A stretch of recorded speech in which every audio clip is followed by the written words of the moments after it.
L'alcool conduit les gens à la malédiction. Non seulement ça, mais tous ceux qui boivent sont des maudits. Parce que la Bible dit malheur, c'est ça, non? Donc, c'est ça, non? Malédiction. Donc, malheur.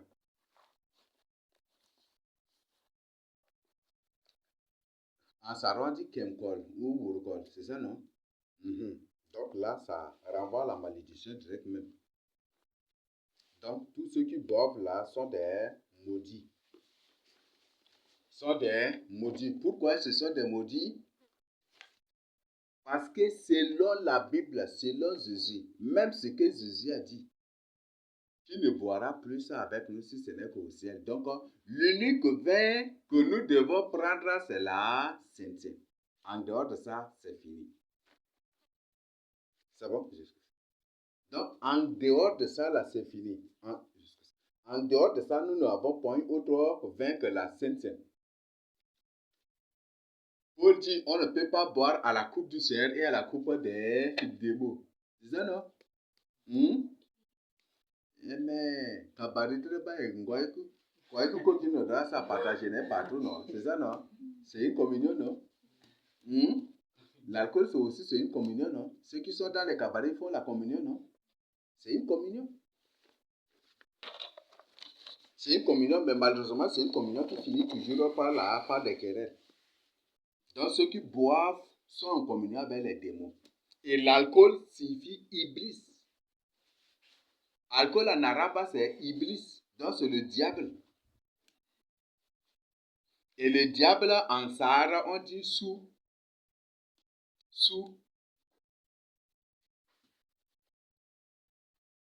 Et l'ennemi en Sahara, on dit Satan. Donc, c'est ça.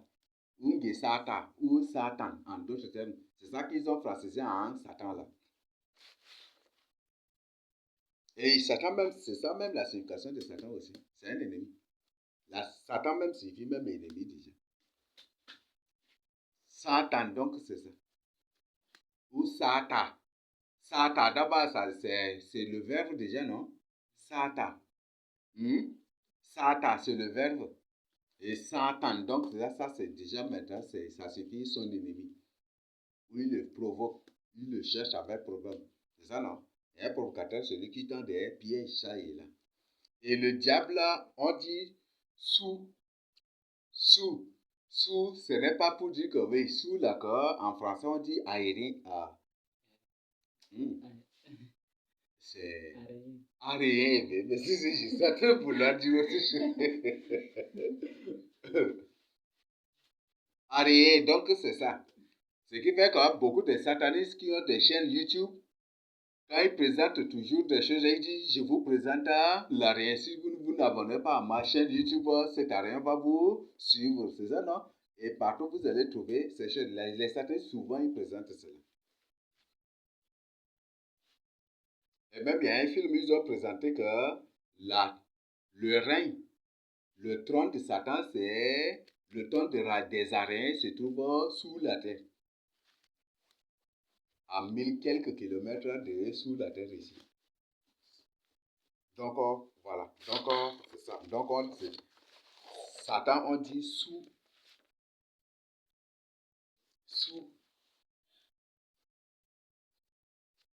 C'est ça, non? Et ce n'est pas à faire à confondre avec sous. Sous est différent de sous, mais ça renvoie quand même à la même chose aussi, non? Sous, c'est aussi un égoïsme aussi, non? Donc, la langue sahar, c'est la véritable langue juive. Ça, c'est avec toutes les preuves qu'on présente. Voilà. Dans l'alcool, est-ce qu'il y a l'amour dans l'alcool? Il n'y a pas l'amour dans l'alcool, c'est ça, non? Il n'y a pas l'amour dans l'alcool. Ceux qui boivent prétendent ou confirment ou ils affirment, ils disent, ils déclarent qu'ils s'aiment. Mais il n'y a pas l'amour dans l'alcool. Il n'y a pas l'amour dans l'alcool. Parce que l'amour, c'est une personne. C'est qu'eux, ils jouent comme pornographie, qu'ils vous présentent que c'est film d'amour. Ce n'est pas amour. Ne confondez pas le sexe avec l'amour. Est-ce qu'on se comprend? Ne confondez point du tout le sexe avec l'amour. Le sexe n'est point du tout l'amour. Même chez beaucoup de femmes, elles-mêmes vont te dire que le sexe, ce n'est pas l'amour. Parce qu'un homme qui t'aime, c'est un homme qui fait tout pour ne point du tout coucher avec toi. Beaucoup de femmes le disent.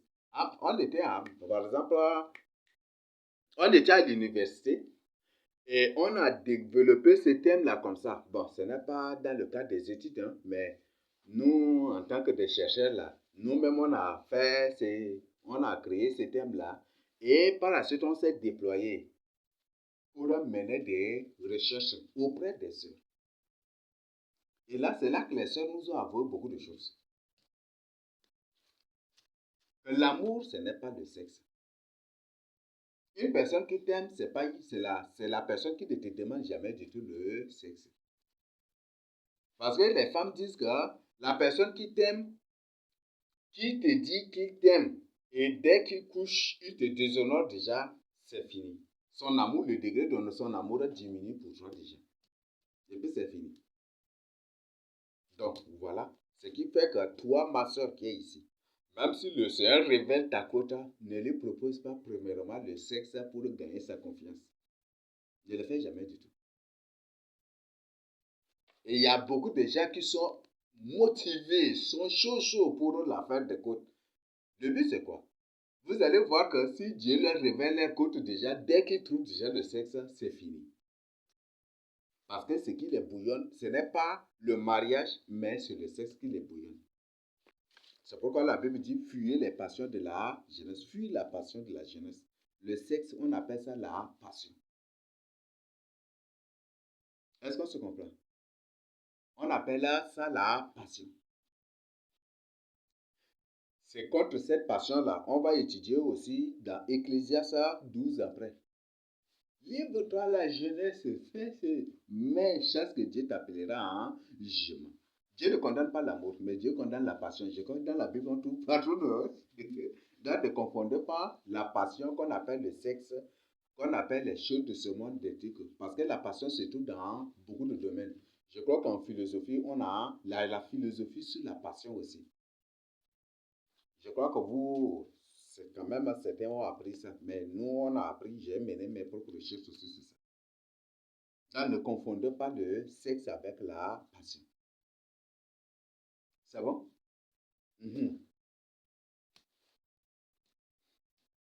Donc, c'est que vous apprenez en littérature. Littérature, non? C'est ça, non?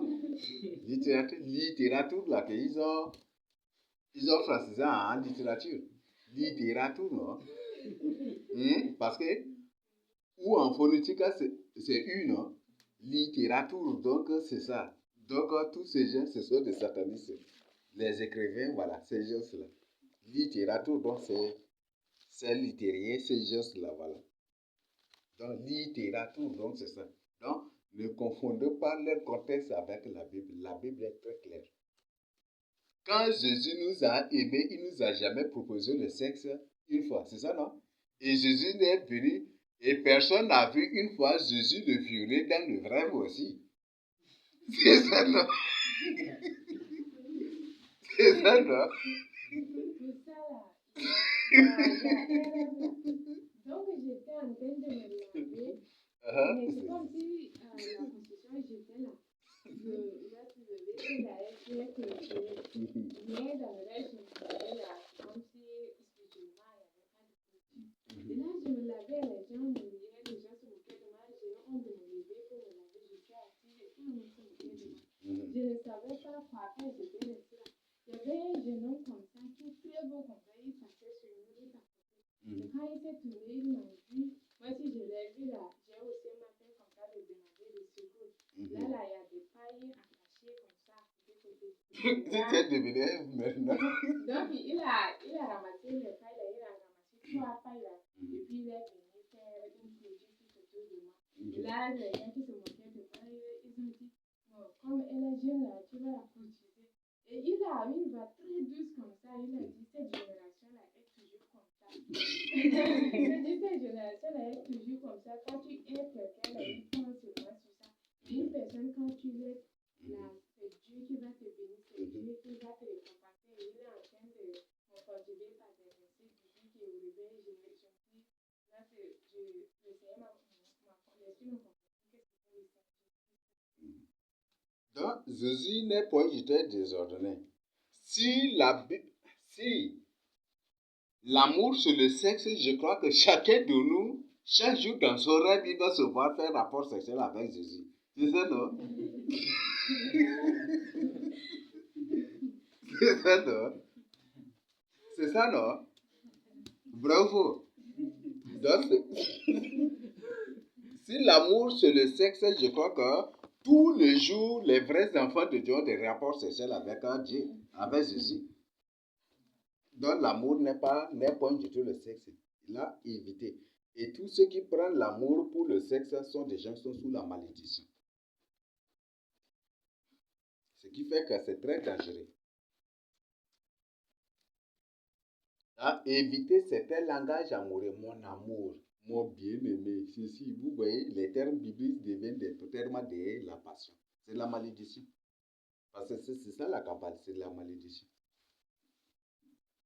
Ma lumière. C'est Jésus qui est la lumière ou c'est un homme ou c'est une femme.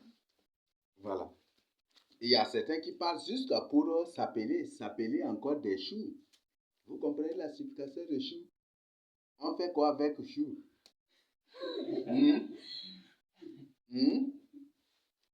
Si une personne t'appelle son chou, il faut révoquer. Hein?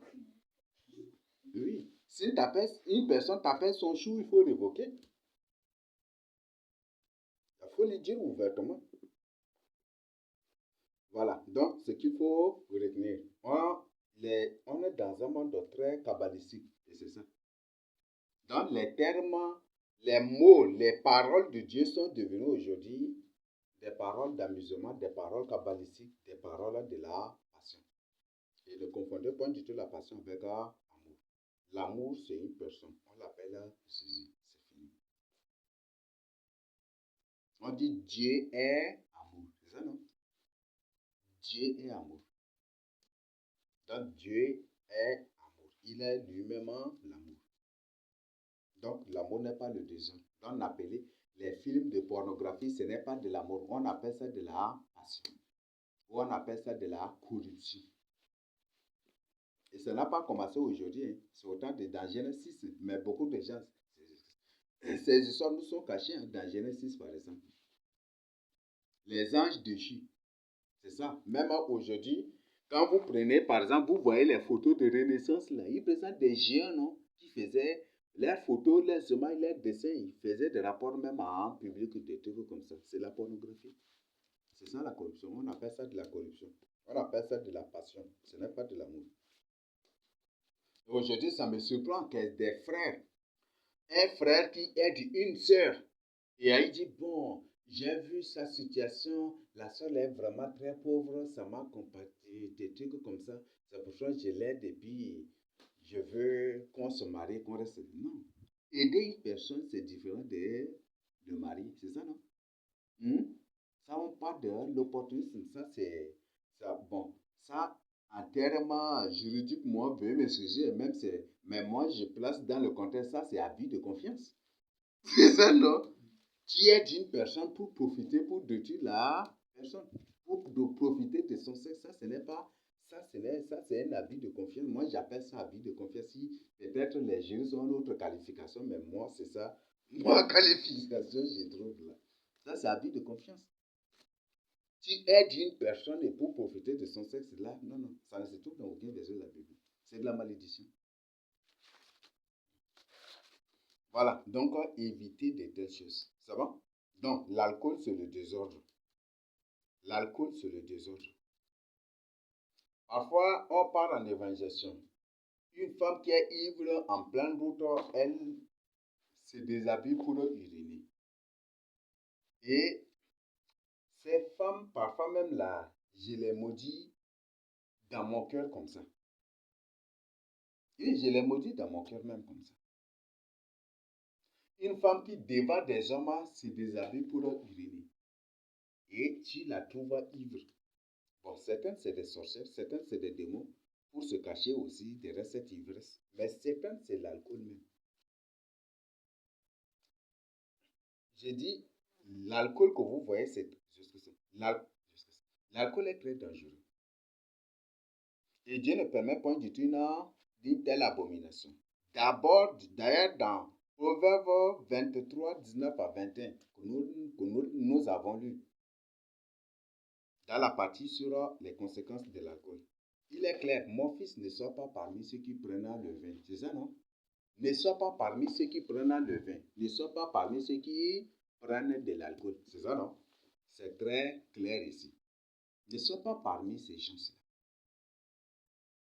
Donc, je crois que c'est clair. Donc, il faut. Or, Proverbe, c'est un livre de sagesse. Un livre d'instruction directe. Bon, moi, j'appelle ça un livre d'éducation familiale.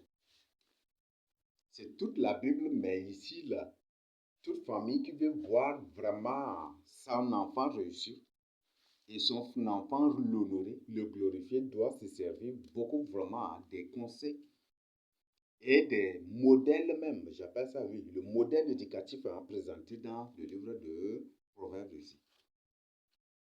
Donc, je crois que c'est clair. Voilà, nous avons vu les conséquences de l'alcool. Il y en a beaucoup.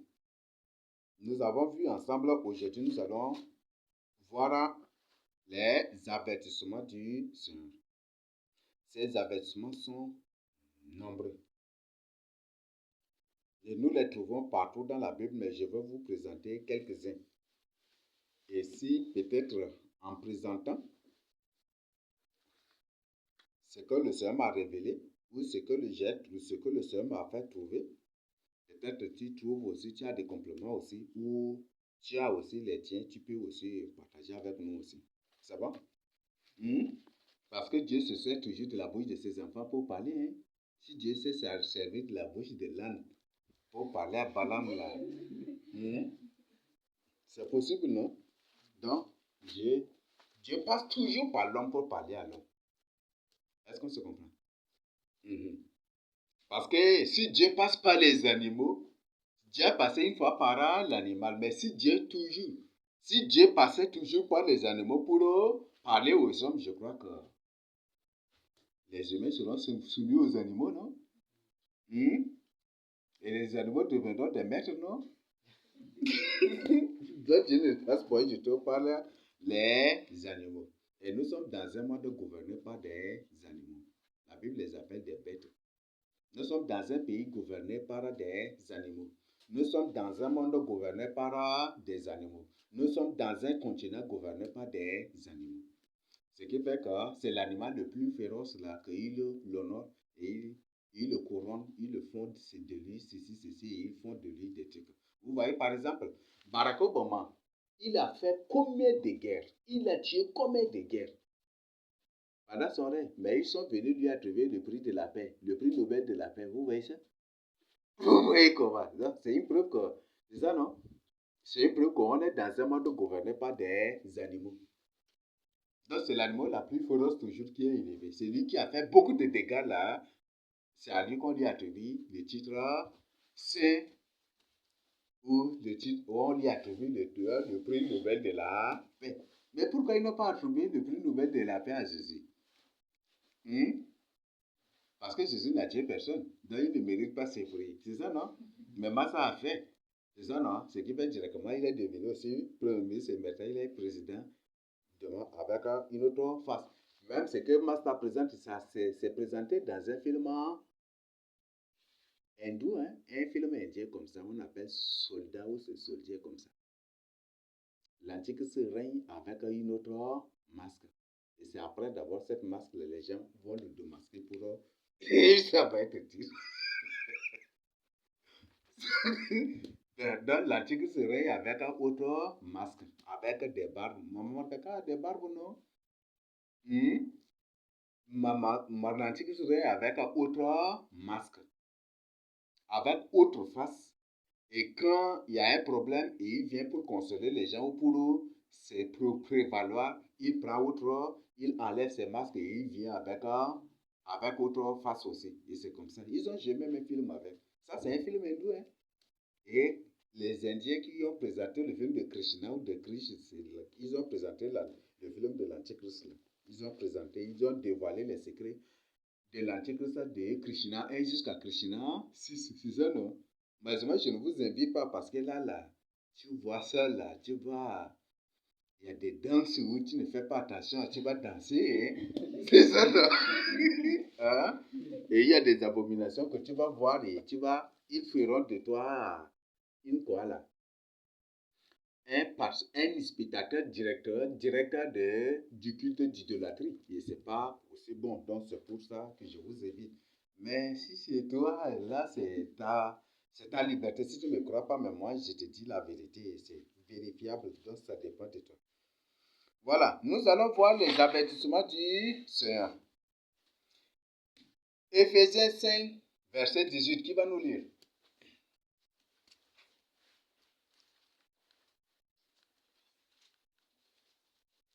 Éphésiens 5, verset 18. Mhm. Ne vous délivrez pas de vin, Mhm. c'est de la débauche. Mhm. Soyez au contraire remplis de l'esprit. Mhm. Ne vous enivrez pas.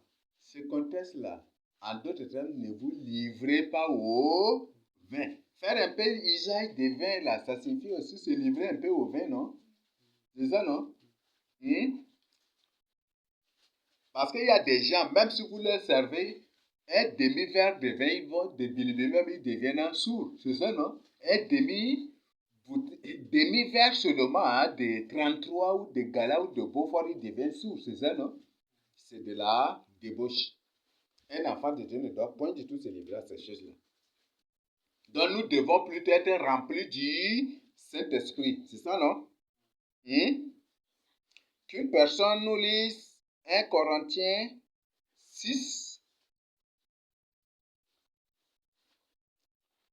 1 Corinthiens 6, verset 19. 1 Corinthiens 6, 19. Ne savez-vous pas que votre corps est le temple du Saint-Esprit qui est en vous, que vous avez reçu de Dieu et que vous ne vous appartenez point à vous-même? Voilà. Vous ne vous appartenez point à vous-même. Ton corps n'est pas. Mon corps là, ce n'est plus pour moi. La Bible dit, non? Si je vis, ce n'est plus moi qui vis, c'est Christ qui vit en moi. Est-ce que Jésus-Christ là, il parcourt les cabarets aussi? Il envoie ses disciples pour payer un peu dans les bars pour lui donner à boire. Ou dans les cabarets pour boire. Donc, Éphésiens 5, 18 nous dit que ne vous livrez point du tout au vin, mais ne vous enivrez pas, ne vous livrez point au vin, mais soyez plutôt, car c'est de la débauche, mais soyez plutôt remplis du Saint-Esprit. 1 Corinthiens 6, 19 dit que notre corps est le temple du Saint-Esprit. L'alcool, c'est Iblis. Quand tu vois Iblis, tu vois le diable, il est en toi. Jésus a dit quelque chose que beaucoup de gens ignorent. Il dit, si votre justice ne surpasse pas celle des pharisiens, vous n'entrerez point dans le royaume des cieux. C'est ça, non? Les musulmans, est-ce qu'ils boivent? Et s'ils ne boivent pas et que vous buvez, vous ne serez pas sauvés. Parce que notre justice doit les surpasser. Pourquoi ils appellent l'alcool Iblis? C'est clair ici. Notre corps est le temple du Saint-Esprit. Et nous ne nous appartenons point du tout à nous-mêmes. Nous sommes plutôt le temple du Saint-Esprit. Donc, nous devons condamner l'alcool. Tu ne t'appartiens pas. Et si quelqu'un veut détruire le temple du Saint-Esprit, Dieu le détruira. C'est ce que dans 1 Corinthiens 3, verset 18 à 19, c'est ça, non? C'est ça, non? Donc, faites vraiment attention. Dieu condamne l'alcool. Ce que Dieu condamne, Dieu condamne. Il n'y a pas de négociation. Dieu a dit qu'il n'a ni conseillé. C'est ça, non? Dieu n'a pas de conseiller. Ce qu'il ne veut pas, il ne veut pas. Il sait pourquoi il ne veut pas. C'est bon? Et il n'est pas un dictateur. Il nous a présenté les conséquences de ça. C'est ça, non? On a vu les conséquences. On a vu l'effet de cela dans la vie d'une personne.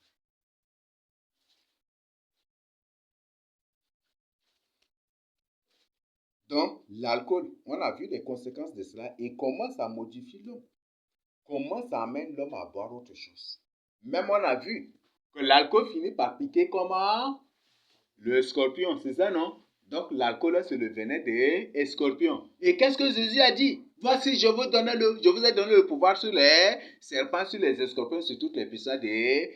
Dieu nous a donné l'autorité sur l'alcool et vous buvez encore l'alcool. Il y a un problème, non? Hein? Il y a un problème, non? Un grand problème. Donc, tous ceux qui boivent au nom de Dieu, au nom de Jésus, au nom de Marie, au nom de Bouddha, ou au nom de leur soi-disant Dieu, tous ces gens sont des maudits. Ils ont le serpent, ils ont les venins, ils ont bu de... Donc, ce qui fait qu'ils ne sont pas tranquilles aussi. Parce que quand un scorpion te pique là, c'est comment pour toi? Ah, si tu n'as pas aussi. Ce qui fait que quand ils deviennent libres, quand ils boivent aussi, voilà, ils se battent, ils se font la bagarre, c'est ça, non? Ils se poignardent et ils crient, ils pleurent avec. Il y a certains, quand ils sont ivres aussi, ils pleurent aussi naturellement. C'est le venin des scorpions. Et Dieu nous a donné plutôt l'autorité sur ça. Non pour consommer, mais plutôt pour piétiner. Pour piétiner cela. Donc, en d'autres termes, nous ne devons point du tout faire aucun cas de l'alcool, d'aucune boisson dans nos vies. Si ce n'est que le vin, qui est le Saint-Saint, la Sainte-Sainte de ces filles. Donc, en dehors de la Sainte-Sainte, nous ne devons point du tout toucher à l'alcool. Parce que Dieu nous a déjà donné l'autorité sur ces choses-là. Derrière l'alcool, c'est ça. Derrière l'alcool, il y a des démons. Et c'est ces démons qu'on appelle Iblis. Et c'est ces démons aussi qu'on appelle aussi les scorpions aussi. Et tout alcool là finit par... Ah, quand le scorpion te pique là, tu sens comment? Tu transpires, non? Et quand tu bois l'alcool, tu ne transpires pas? Quand un scorpion te pique là, ton corps devient chaud, non? Et quand tu bois aussi, ton corps devient chaud aussi, non? Est-ce que ce n'est pas des preuves? Ah, voilà. Dieu condamne l'alcool. C'est bon? Donc, ce n'est pas moi qui ai inventé. Voilà, nous continuons. Matthieu 24, 45 à 51. Là, c'est un avertissement que Jésus nous donne ici. Tu vas nous lire. Matthieu 24, 45 à 51.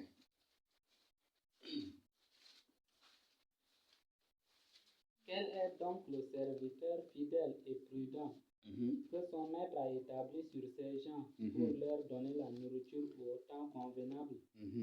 Heureux ce serviteur que son maître à son arrivée trouvera faisant ainsi. Le serviteur fidèle qui donne la nourriture au temps convenable. Vous voyez ça? Les gens disent qu'il n'y a plus de révélation. C'est ça, non? Mais ici, le Seigneur parle de la nourriture au temps convenable. Les gens ne comprennent pas. Les gens lisent des mots, mais ils ne comprennent pas leur signification. Vous voyez, non? Au temps convenable. Le Seigneur ici, c'est que les époques vont changer. Chaque chose va changer selon les époques. Vous voyez, les gens sont comment, même on ne sait pas. Et là, le Seigneur est très clair.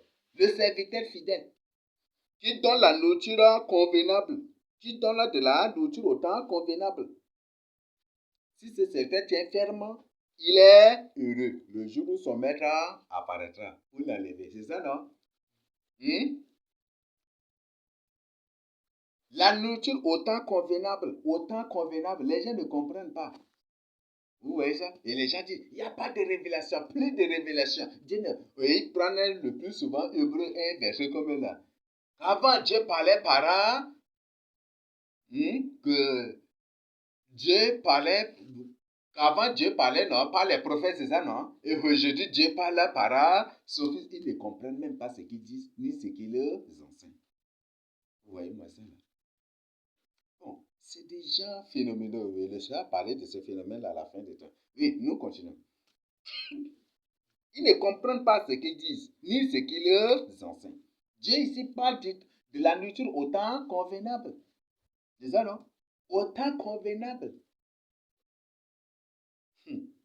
Et nous sommes maintenant, les époques se sont changées et Dieu a assez servi des gens. Et Dieu a utilisé des gens. Et nous sommes à la fin du temps. Ce qui fait qu'aujourd'hui, les gens trouvent aussi notre doctrine très nouvelle, c'est ça, non? Très nouvelle, très étrange. Ou très étrangère, selon certaines personnes aussi. Oui, nous continuons. Je vous le dis en vérité, il l'établira sur tous ses biens. Voilà, sois ce fidèle serviteur qui ne part ni à gauche ni à droite, qui reste droitement, qui dispense droitement la parole de la vérité. C'est ça, non? Ne pas ni à gauche ni à droite. Condamne l'alcool. Même si 1000 milliards de gens prêchent pour permettre l'alcool, condamne l'alcool. Et même si tous les gens, aujourd'hui, les gens veulent écouter les serviteurs de Dieu qui leur parlent selon leurs intérêts, qui parlent dans leur avantage. C'est ça, non? C'est ça, non? Si par exemple, une femme cible un boss pour se marier avec lui, tu lui dis la vérité. Non, ne te marie pas à cet homme-là. Certainement, c'est une discussion ou certainement, c'est un démon. Mais si ce n'est pas dans son intérêt, dans son avantage, il va chercher celui-là qui va lui dire, va lui prêcher dans son intérêt, n'est-ce pas? Il va chercher celui-là. Non, Dieu a dit, vous pouvez faire tout au nom de Jésus et il va se passer. Et aujourd'hui, les gens aussi veulent que nous leur prêchons la parole de Dieu selon leurs intérêts, selon leurs avantages et pour les soutenir dans le mal qu'ils font. Nous ne le ferons pas du tout. La vérité reste la vérité. Au temps de Michel, là, il y avait combien de prophètes? 1000 quelques, sans compter. C'est 1000 même, non? 900, non? 500 prophètes d'Astaté, c'est ça, non? Et 400 prophètes de Baal, sans compter les prêtres encore, c'est ça, non? Et sans compter leurs femmes, sans compter leurs enfants, sans compter les esclaves. Et si on les associe tous là, ils seront comme 30 quelques mille, non? Parce que ce sont ces gens-là que Jéhu a tout exterminé. Et Osée quelque part a dit que ce que Jéhu a fait là, c'est un crime terrible parce qu'il a exterminé presque la moitié de la population d'Israël. Parce que ce sont tous des gens de Baal. Ils étaient très nombreux. C'est ça, non? Et devant tous ces gens-là, est-ce que Michel a retiré un seul trait de ce que Dieu lui a demandé de dire? Michel n'a pas modifié le message de sanctification. Il n'a pas du tout modifié la vérité. Il sait pertinemment qu'en disant la vérité, accable devant cette foule-là, soit il sera tué sur le champ, soit il sera emprisonné. Il le savait. Et Élie, il a modifié quelque chose devant ces mêmes gens-là. Donc, ne modifie point du tout la vérité. En d'autres termes, ne dilue point du tout la vérité. Parce qu'en diluant la vérité, tu es en train de conduire les gens dans l'erreur. Et leur sang est sur toi. Ne dilue point du tout la vérité. Ne modifie point du tout la vérité. C'est la vérité seule qui sauve. Ce n'est pas en retirant un peu, en modifiant un peu, ou en rendant un peu ça la bancale là, que les gens vont être sauvés, ou la personne que tu aimes là sera sauvée. Non, ce n'est pas du tout ça. Voilà. Donc, c'est ce que nous devons savoir. Oui, nous continuons. Donc, si tu es fidèle, Dieu va t'établir sur toutes ces choses, sur tous ces biens. Mais si c'est un méchant serviteur. Mais si c'est un méchant serviteur, en d'autres termes, un méchant selon Ézéchiel 18, c'est celui-là qui connaît la vérité, mais qui ne la pratique pas. C'est ça, non? Et qui connaît la vérité, qui connaît la volonté de Dieu, mais qui ne la met pas du tout en pratique. Et c'est celui-là qui combat aussi la vérité. Donc, c'est celui-là que Dieu l'appelle méchant.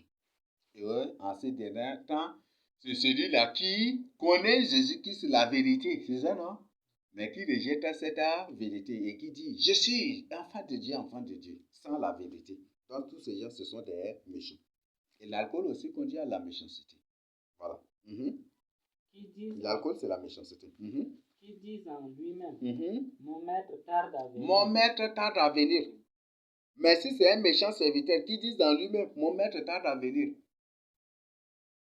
Il y a beaucoup de gens qui disent, ah, la guerre n'est pas arrivée, ce que vous dites là, c'est des mensonges. Jésus lui-même a dit, il tardera. Il tardera à venir. Et Pierre a dit aussi quelque part que Dieu ne tarde pas dans l'accomplissement de sa parole. de ses promesses, mais il use de patience. En usant de patience, il prolonge le temps. Et même derrière, même ceux-là qui disent, non, la guerre n'est pas arrivée. Si la guerre était arrivée, qu'ils étaient morts, ils ne seront pas sauvés. C'est des gens qui vivaient dans le péché. Voilà, là, Jésus est très clair. Mon maître tarde à venir, c'est ça, non? Beaucoup disent, non, la guerre n'est pas arrivée, donc c'est que le message d'éducation là est faux, c'est ça, non? Donc le fait qu'on leur dise que ne volez pas là, c'est aussi des mensonges qu'on a prêchés, c'est ça, non? C'est ça, non? Donc pour eux, voilà, c'est ça ce qu'ils disent. La Bible les appelle des méchants. Nous continuons. S'il se met à battre ses compagnons, Ceux-là qui disent non, on a donné, voilà, qu'on a donné des fausses prophéties, bon, qu'on a prêché des faussetés, on a parlé de guerre et la guerre n'est pas arrivée. On a parlé de l'Antichrist et que l'Antichrist n'est pas arrivé. C'est ça, non? Comment est-ce qu'ils se sont mis à dire, à nous féliciter? Ils se sont mis plutôt à nous combattre, non? Que le message d'éducation est faux, n'est-ce pas? Que c'est faux, n'est-ce pas? Et c'est eux maintenant qui complotent partout ça et là pour que nous tombions comme eux.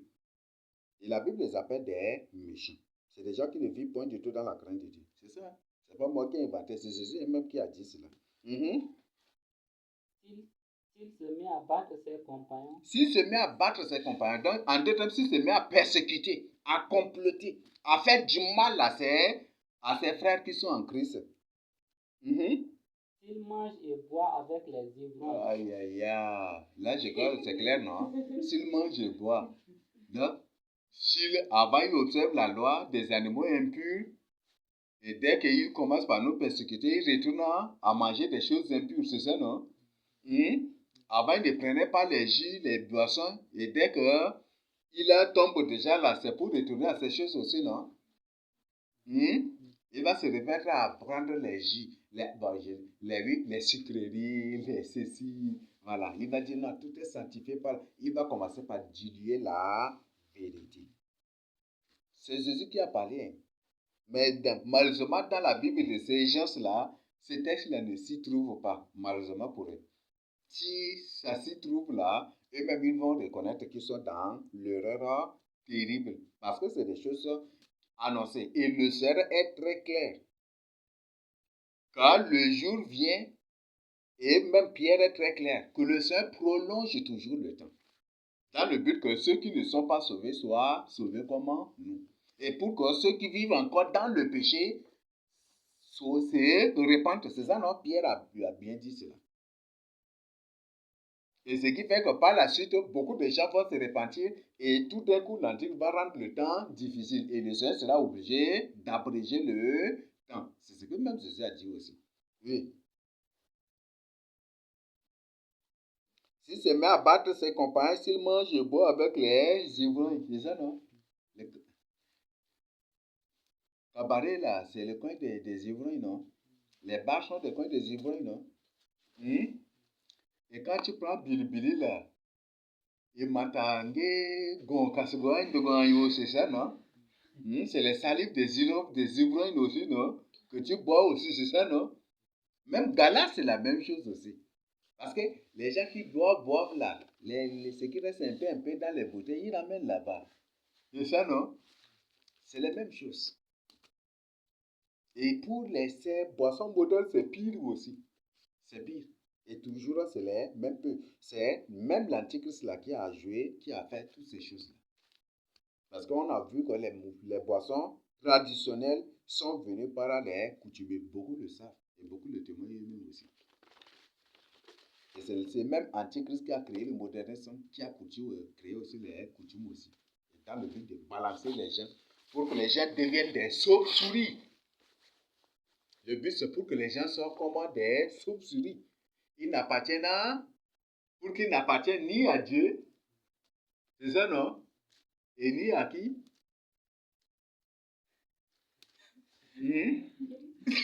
Mais la chauve-souris, là, il est entre l'espace et la terre, non?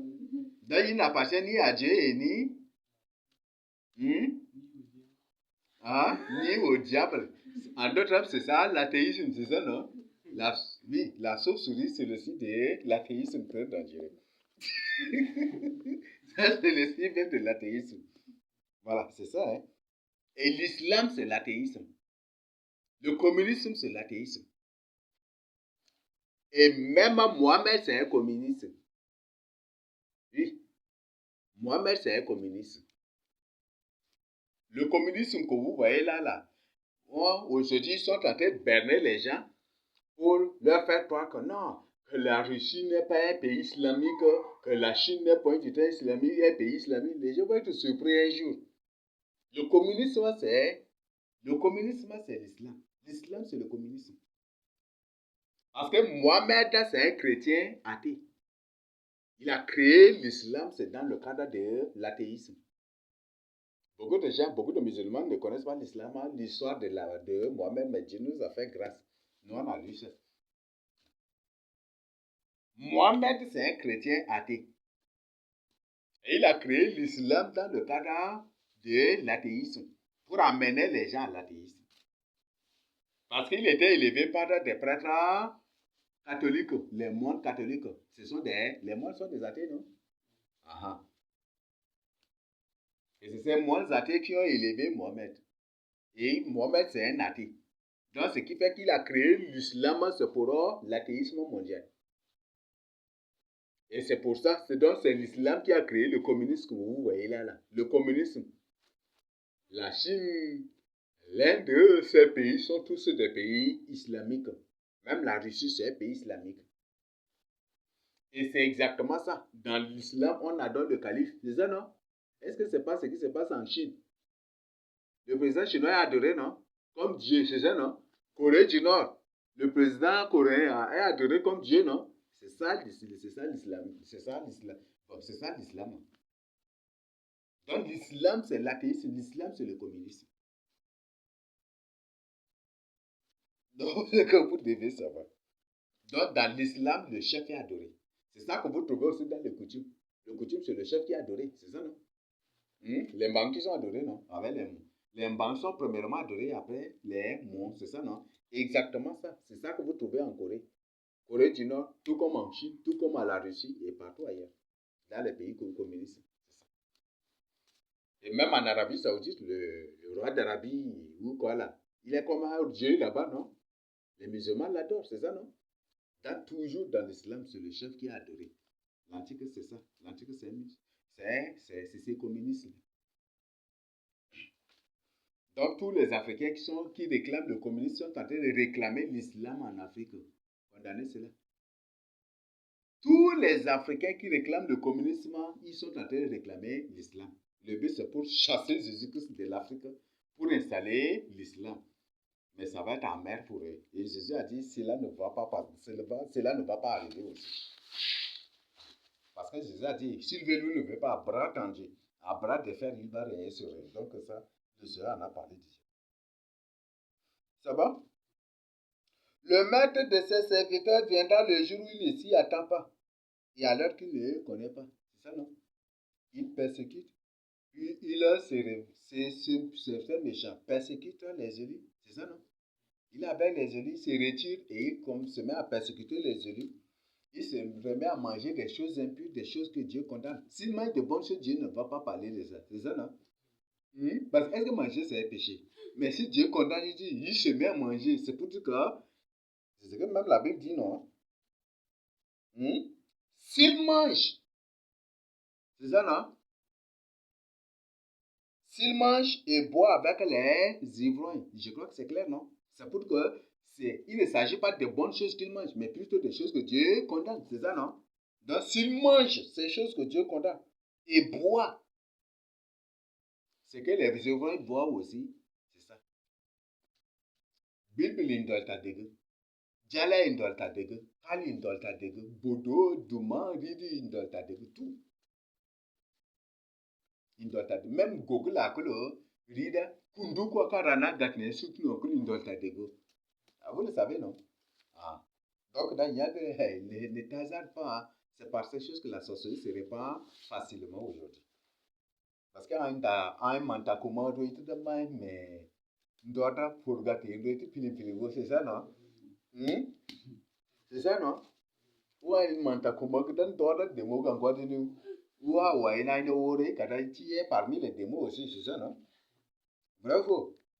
Allah, faites vraiment attention.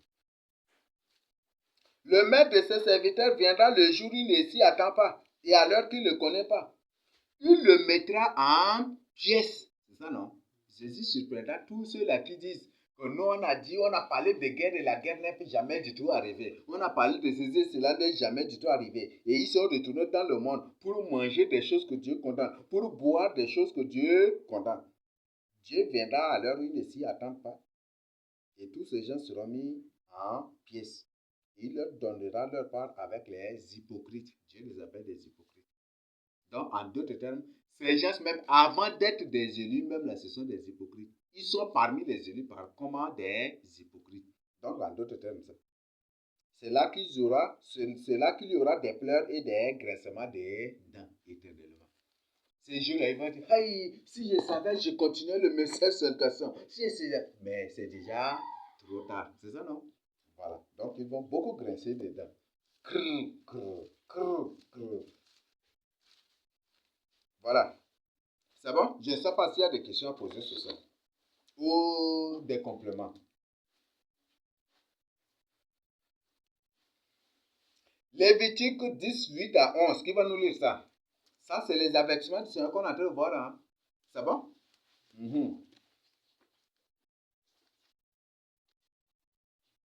Qu'une personne se prépare pour nous lire aussi Ézéchiel 44, verset 21. Qu'une autre personne se prépare pour nous lire Ézéchiel 44, 21. 8 à 11, oui. L'Éternel parla à Moïse et dit, tu ne boiras ni vin, ni boisson enivrante. Tu ne boiras ni vin. C'est ça, non? Ni vin. En d'autres termes, même si quand il quoi là? Les cas beaucoup de temps, après beaucoup de choses d'autres, il y a là, comment on appelle là? Sourd-casse, même si sourd-casse, c'est ça qu'on appelle vin, même si sourd-casse, ne touche pas à cela. Et ni boisson enivrante, donc d'un n'est que degré augmenté, quoi. Il ne faut même pas toucher à cela. Oui, donc Dieu condamne cela à ses sacrificateurs. Et on va découvrir par la suite. Toi et tes fils avec toi, lorsque vous entrerez dans la tente d'assiation, toi et tes fils, vous ne toucherez ni au vin, ni aux boissons enivrantes, ni à l'alcool. C'est ça, non? Il n'y a aucune de ces choses-là. Pourquoi? De peur que vous ne mouriez. De peur que vous ne mouriez. Donc, on est des sacrificateurs, hein? Donc ceux qui touchent sur cela sont déjà morts. Hein? Comme on a lu dans Proverbe, là, ils sont déjà dans l'assemblée des morts. Ils sont déjà, leurs âmes, leurs esprits là, sont déjà, se reposent dans l'assemblée des morts, mais leur corps là est vide. Oui? Ce sera une loi perpétuelle parmi vos descendants. Une loi perpétuelle. Et cette loi que Dieu nous donne aussi, c'est perpétuel, non? Vrai ou faux? Quand Jésus est venu pour instaurer la Sainte Seine, pour nous interdire de boire l'alcool, c'est une loi aussi perpétuelle, non? Parce qu'au millénaire, tu reviendras là, le ciel, il n'y aura plus ces interdits, c'est ça, non? Au millénaire, le vin naturel reviendra. Donc, c'est aussi une loi perpétuelle, non? Alors, voilà. C'est bon? Afin que vous puissiez distinguer ce qui est saint et ce qui est profane, ce qui est impur et ce qui est pur. Il enseigne aux enfants d'Israël toutes les lois que l'Éternel leur a données par Moïse.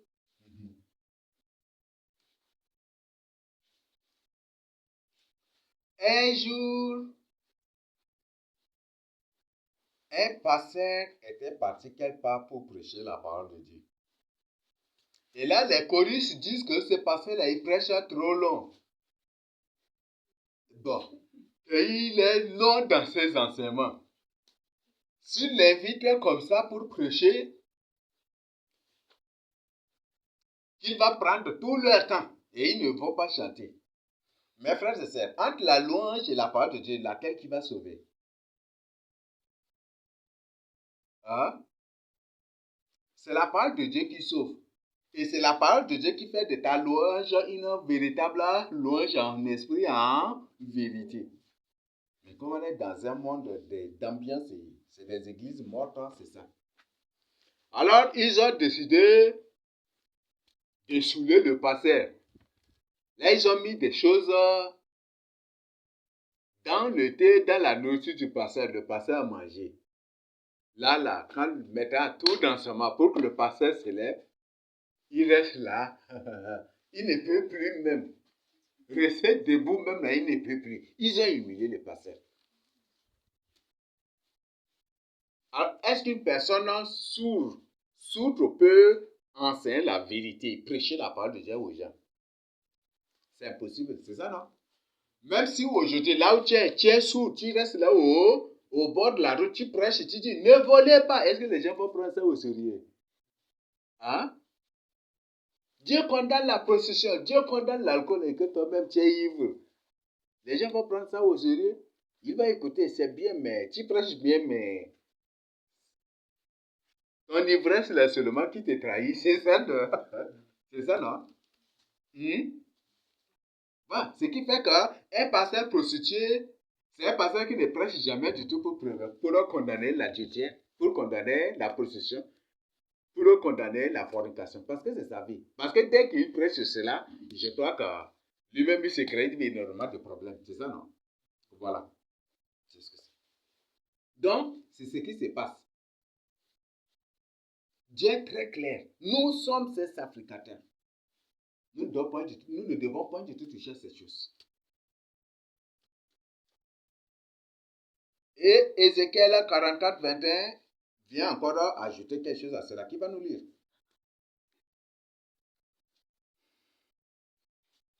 Ézéchiel 44, 21.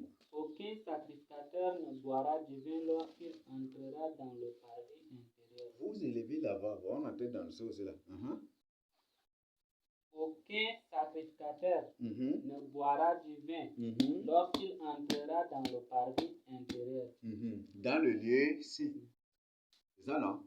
Parce que le sacrificateur est toujours dans le lieu saint que Dieu a dit à son peuple. Vous regardez les sacrificateurs comme des saints. Le souverain sacrificateur comme un saint. C'est ça, non? Parce qu'il se tient tout le temps devant ma face. C'est ça, non? C'est ce que Dieu a dit, non? Je crois que Ézéchiel même en a parlé aussi. C'est ça, non? Mais aujourd'hui, et on va voir qui sont les sacrificateurs. Et est-ce que Jésus nous a appelés? Est-ce qu'en suivant Jésus-Christ, nous ne sommes pas dans le lieu saint? C'est parce que nous, en suivant Jésus-Christ, en marchant avec Jésus-Christ, en le témoignant, Jésus nous a appelés pour le témoigner jour et nuit. C'est ça, non? C'est ça, non? Est-ce que tu le fais? Et si tu le fais, quel temps tu as pour l'alcool? Et le souverain sacrificateur dans la Bible, qui est appelé à être en présence de Dieu tous les jours, même si tu n'évangélises pas tous les jours, et que tu pries pour le salut des âmes. C'est ça le service, c'est aussi un service sacerdotal, non? Tu intercèdes pour le pays, tu intercèdes pour le salut des âmes. Ça, c'est un service sacerdotal aussi, non? C'est ça, non? Et pour ce service, Dieu dit, tu ne goûteras pas du tout à l'alcool, tu ne toucheras à rien. Parce que tu es dans un lieu saint. Donc, en faisant ce service-là, tu es saint et tu ne dois pas du tout faire ça. La Bible est très claire. 1 Pierre 1, 16, qui va nous lire? Et une deuxième personne se prépare à nous lire Apocalypse 1, 5 à 6 aussi. 1 Pierre 1, 16. Selon qu'il est écrit, vous serez saints, car je suis saint. Vous serez saints, parce que nous sommes des sacrificateurs du Seigneur, donc nous devons être saints. C'est ça, non? Car lui, Dieu est saint. C'est ça, non? Donc, les sacrificateurs, comme ce sont des saints, et comme ils entrent dans le lieu saint, eux, ils entrent dans le lieu saint. C'est ça, non? Et comme ils sont tous les jours dans le lieu saint, Dieu dit qu'ils sont des saints. C'est ça, non? Mais aujourd'hui, Jésus a fait de nous des saints, parce que nous avons accepté la vérité. Nous menons une vie mise à part pour Jésus-Christ Nazareth. Nous sommes des saints, n'est-ce pas? Dieu nous a pas du tout appelé à prendre de l'alcool, ni à goûter ou à toucher un peu aussi à l'alcool. Dieu nous a pas du tout appelé à cela. Qu'une personne nous lise Apocalypse 1, 5 à 6. Apocalypse 1, 5 à 6. Révélation de Jésus-Christ. Apocalypse 1, verset 5 à 6.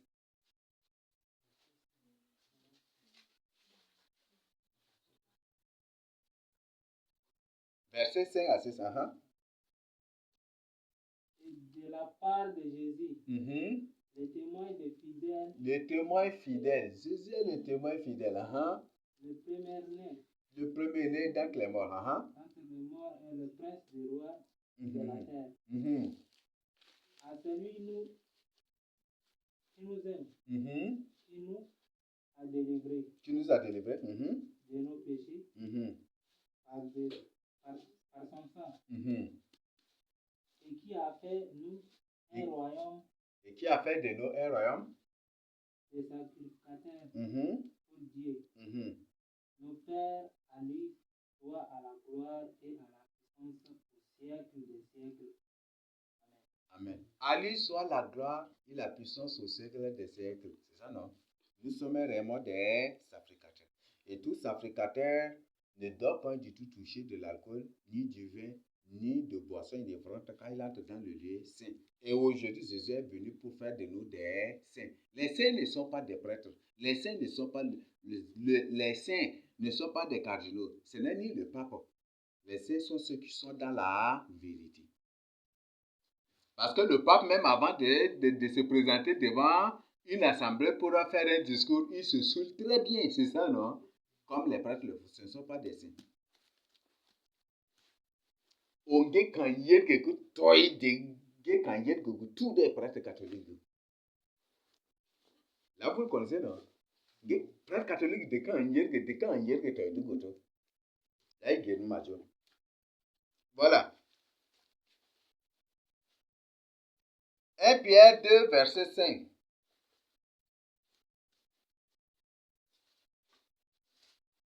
Et vous-même, comme des pierres vivantes, édifiez-vous pour former une maison spirituelle. Édifiez-vous pour former une maison spirituelle, car notre corps est le temple du Saint-Esprit. Si quelqu'un veut détruire le temple du Saint-Esprit, Dieu le détruira.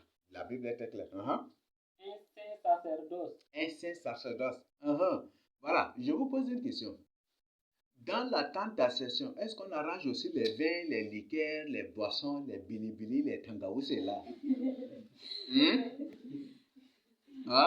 Est-ce qu'on arrange aussi les Beaufort, les 33, les galas dans la tente d'association? Est-ce que ceux qui partent pour offrir des sacrifices là, ils arrangent, ils entrent là et c'est là qu'il y a des trucs? Non, c'est ça, n'est-ce pas? Donc c'est pour que c'est déjà une preuve que nous devons ignorer ce jeu de notre vie, non? Parce que c'est nous qui sommes le saint sacerdoce de Dieu, c'est ça, non? C'est ça, non? Et aujourd'hui, les gens partent à l'église même ivres, c'est ça, non?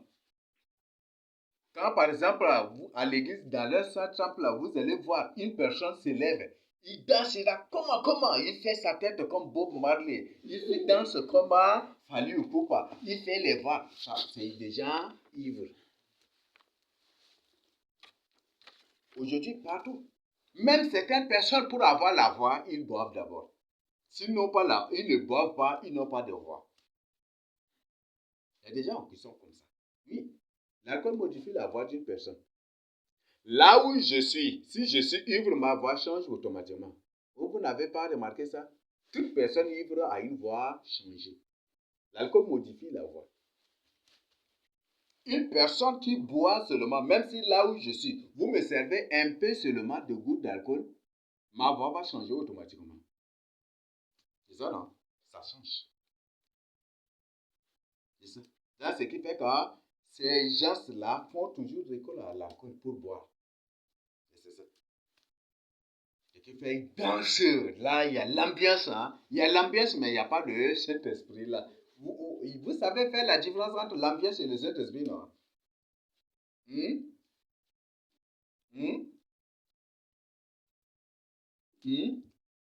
Est-ce qu'un tir que tu as lu le tout court on est l'écouter? Hmm? Les musulmans aussi font l'ambiance. C'est l'Esprit Saint qui les utilise aussi comme ça, non? Ou c'est... Hein? Hmm?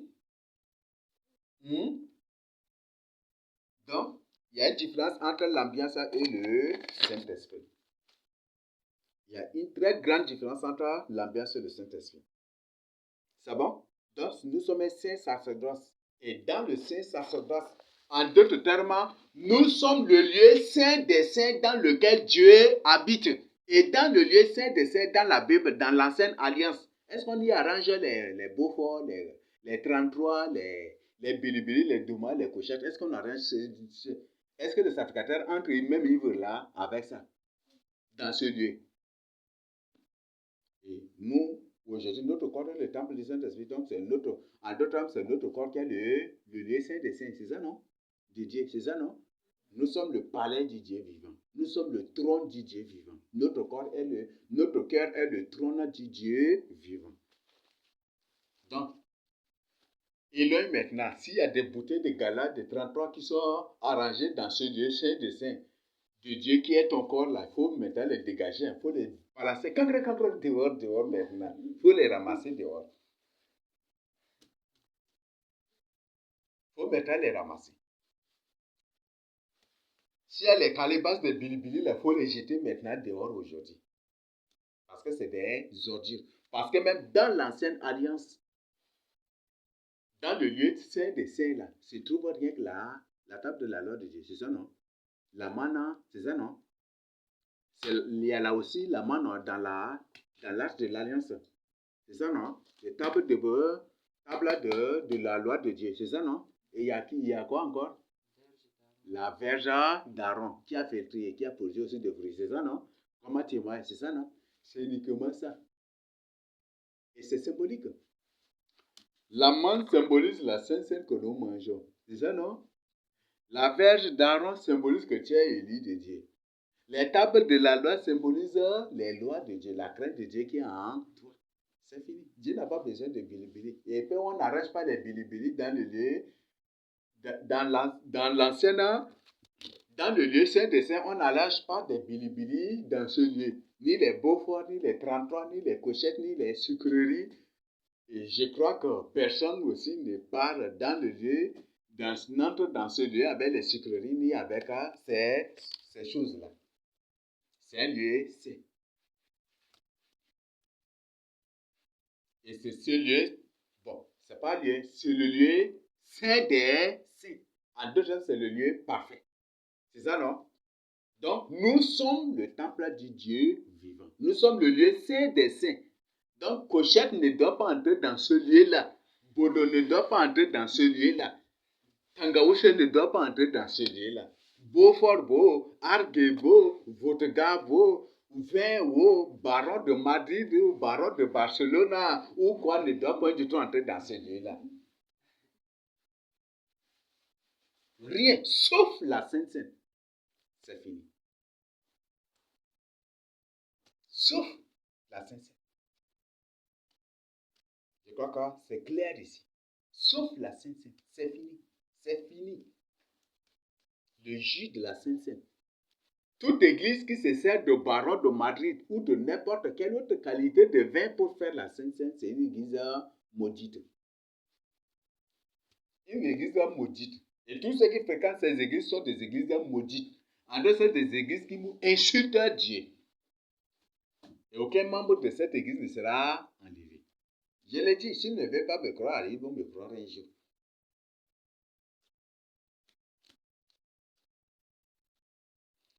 Et toute église qui se sert du thé pour faire la Sainte Seine, le thé, c'est de drogue, hein.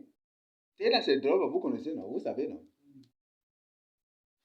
Là, c'est grave encore pour eux aussi.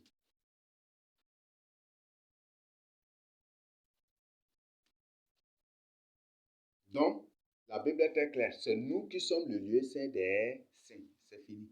Et dans le lieu saint des saints, on ne trouve aucun, ni de l'alcool, ni du vin, ni de désordre, ni de souillure. On n'y trouve aucune de ces choses-là. Donc, on n'a pas besoin. Donc, c'est nous qui sommes le lieu saint des saints. Donc, ces choses doivent être écartées de nous, chassées de nous. Nous devons fuir ces choses. Et si c'est en toi, il faut vomir maintenant. Il faut vomir les bouteilles de gala que tu as avalées là. En d'autres temps, il faut confesser, demander pardon parce que tu as bu Iblis. Et Iblis se bat avec Dieu. Dieu, c'est moi qui dois rester. Non, c'est mon fils. Et il se bat là dans ton cœur là. Donc, il faut demander pardon. Donc, est-ce que tu l'as déjà fait? On l'appelle le diable. Et il crée toujours. Non, c'est boisson énergisante. Ceci. Mais c'est faux. Dans le lieu saint des saints, on n'entre avec ni du vin, ni avec le mou même. Le mou même, on n'entre pas avec la danserie. C'est ça, non? Donc, il faut faire de la Sainte-Sainte.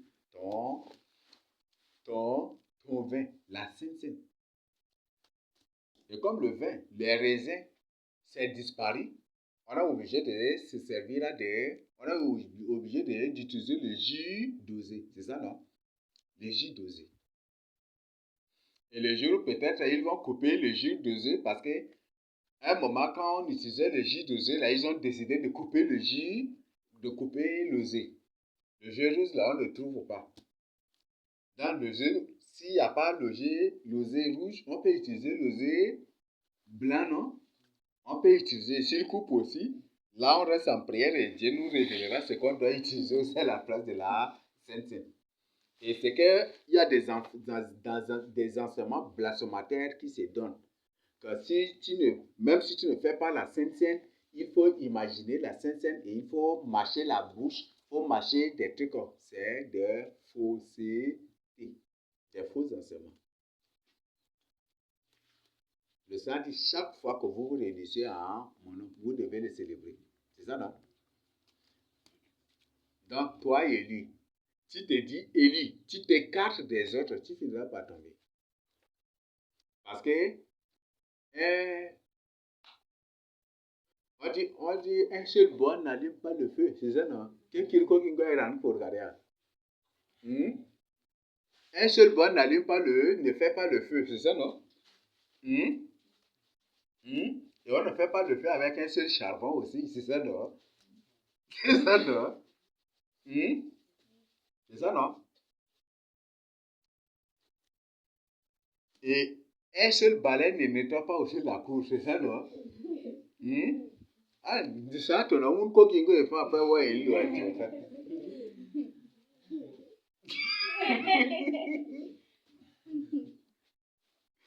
Un seul balai ne nettoie pas la cour. C'est ça, non? Donc là, et tu retires seulement un seul fagot du feu, ça va finir par s'éteindre. C'est ça, non? Tu retires seulement un seul charbon embrasé, des autres, ça va finir par devenir de la cendre. Il y a des gens qui croient qu'en faisant leur culte à seul, faire le culte à seul, c'est bon. Dans le contexte où tu es dans un lieu où il n'y a pas de génie, là c'est compréhensible. Et dans la Bible, sauf dans le contexte où les disciples, les élus sont dispersés, comme dans la Bible, certains l'ont fait. Là, c'est vrai. Mais tu es là et les élus sont là et toi, tu ne fréquentes pas. La Bible dit que celui qui se sépare des autres cherche quoi? Celui qui s'écarte des autres prend des voies.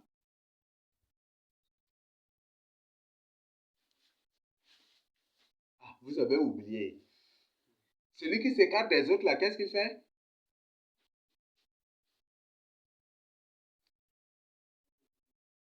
C'est une personne qui va tomber. Toute personne qui s'écarte des autres, c'est une personne qui va tomber. Donc, ce qui fait que Dieu nous a appelés à l'union et non à la division. Est-ce que ça se comprend? À l'union, à être unis pour nous aider dans la prière, pour nous aider dans la sanctification, pour nous soutenir. Mais quand tu t'écartes des autres, tu finiras par tomber. Mais sauf dans le lieu où il n'y a pas d'autres élus et que tu es seul, là, tu peux faire ton culte. Il n'y a pas de problème. Mais là où il y a les élus, tu dois obligatoirement te réunir avec eux. Si se ressemble là, ça semble, c'est ça, non? Mais si ceux qui se ressemblent là, ça semble que toi, tu es en dehors d'eux, ou tu refuses de venir parmi eux, c'est pour que toi, tu es différent d'eux, non? Il y a un problème, c'est ça, non? Voilà. Donc, nous, on se ressemble dans la vérité. Parce qu'on aime la vérité, qu'on a accepté la vérité pour être là. C'est ça, non? Voilà. Ce qui fait Jésus même a dit, celui qui n'est pas avec vous est contre vous. Ça va?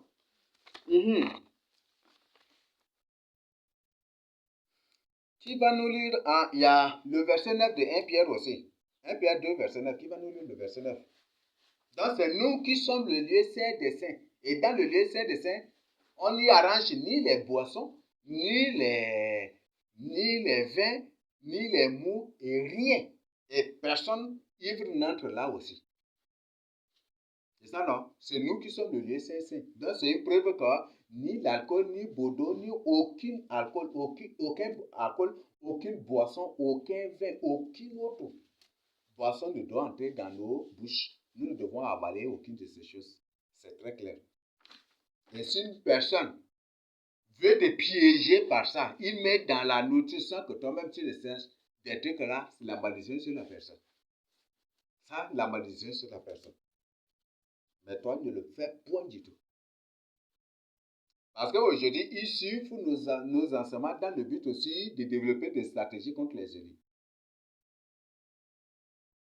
Par exemple, une personne te prépare de la sauce et il met argué dedans. Tu ne sais pas, tu goûtes d'abord, tu sais que c'est argué. Dieu va te punir à cause de cela.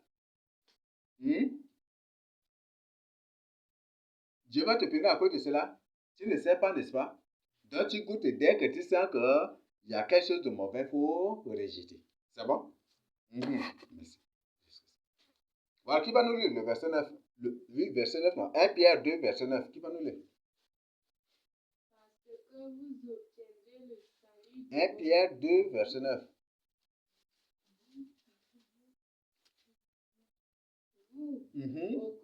Vous, au contraire, vous êtes une race élue. Une race élue. Un sacerdoce royal. Un sacerdoce royal. Vous voyez, notre cœur est le trône de Dieu. C'est ça, non?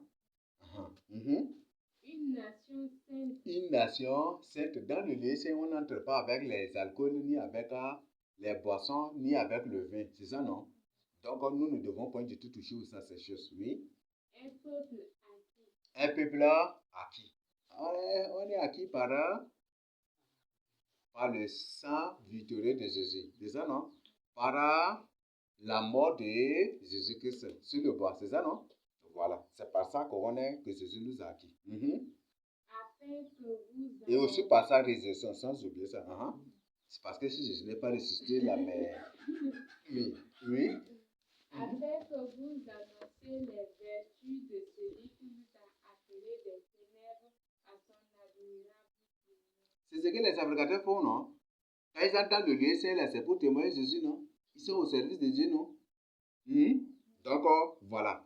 C'est une preuve que nous ne devons pas du tout toucher à l'alcool, ni au vin, ni à aucune de ces abominations-là, pour témoigner Jésus-Christ, pour avoir les yeux bien ouverts, pour témoigner Jésus, parce qu'une personne ivre n'a pas des yeux ouverts. Une personne qui boit un peu même là, il n'a pas des yeux ouverts.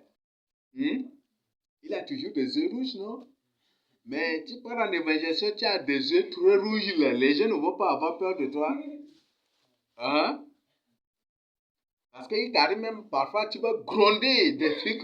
Les amis, tu es obligé de gronder les méchants, les pervers qui veulent que les gens n'écoutent, qui ne veulent pas que les gens reçoivent l'évangile. Tu es obligé de les gronder. Donc, évitez vraiment ces choses-là. Donc, c'est encore une preuve de plus que Dieu condamne même à l'initiation. Ça va? Donc, ces choses, nous sommes un sacerdoce royal. Et dans le sacerdoce, dans le lieu saint, on n'y entre point du tout avec l'alcool, ni avec le vin, ni avec aucune de ces choses. Ne touchez à aucune de ces sucreries, à aucune des boissons, à aucun vin, à aucune de ces choses qu'il a vendu, qu'il a présente comme permis ou présenté permis par Dieu. Ça, Dieu ne les condamne Dieu les condamne. Dieu ne la point du tout. Dieu ne les permet point du tout dans sa parole. Et c'est ce que nous sommes en train d'étudier. Je ne sais pas s'il y a des questions. Il y a des compléments? Moi, c'est une préoccupation. Il y a quelque chose qu'on fait, on consomme ici beaucoup, mais jusqu'à là, j'ai encore des doutes ici. Le reste des boules, on met dans l'eau, ça fait quel jour ça devient acide. Mais ça devient acide, mais ça ne devient pas de l'alcool. Mais quand ça dure beaucoup, ça va devenir de l'alcool. Ah, ça a évité ça. Ça a évité ces histoires-là. C'est bon? Le reste des boules, vous mettez dans l'eau 3-4 jours, ça va devenir acide et très appétissant à manger. Ça, à manger comme la bouillie. Là, il n'y a pas de problème. Mais si ça fait une semaine, là, ça devient de liqueur, hein? Si c'est pas dans ce claque, même l'envie de danser claque va venir. C'est ça, non? Oui.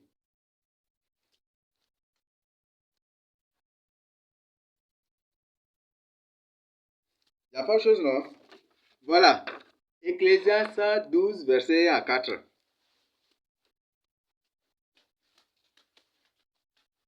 Ecclésiaste 12, 1 à 4.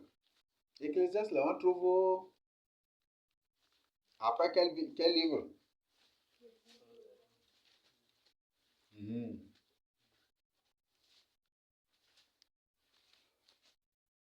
Ecclésiaste 12, verset 1 à 4. Jeune homme, régis-toi dans ta jeunesse. Régis-toi dans ta jeunesse. Aujourd'hui, la joie de la jeunesse, c'est quoi? L'alcool. C'est ça, non? Les bilibili. Il y a aujourd'hui des jeunes qui boivent les argues plus que les vieillards encore. Avant, on nous disait que les argues, c'est pour les vieilles personnes, pour ceux qui ont les cheveux blancs. Mais aujourd'hui, là, c'est le contraire. C'est ça, non? Et l'ambiance et la joie des jeunes encore, c'est quoi? Le sexe. C'est ça, non? C'est ça, non? Et beaucoup d'autres désordres pareils. Et Dieu dit, et par la suite, livre-toi la jeunesse, mais chasse que Dieu t'appellera en jugement. Quelle lise la suite? Oui. Livre ton cœur à la joie pendant les jours de ta jeunesse. Livre ton cœur, voilà. Marche dans les voies de ton cœur. Marche dans les voies de ton cœur. Voilà. Là, moi, j'appelle ça un conseil ironique. C'est un conseil ironique, c'est ça, non? Voilà. Et selon les regards de tes yeux. Selon les regards de tes yeux. Mais Mais chaste que, voilà, le vrai conseil maintenant qu'on nous donne ici. mais chaste que pour tout cela, Dieu t'appellera en jugement. Mais chaste que pour tout cela, Dieu t'appellera en jugement. Là, vous comprenez déjà, non? Vous connaissez très bien ce qu'on appelle la passion de la jeunesse, qui va nous lire 2 Timothée 2, 22.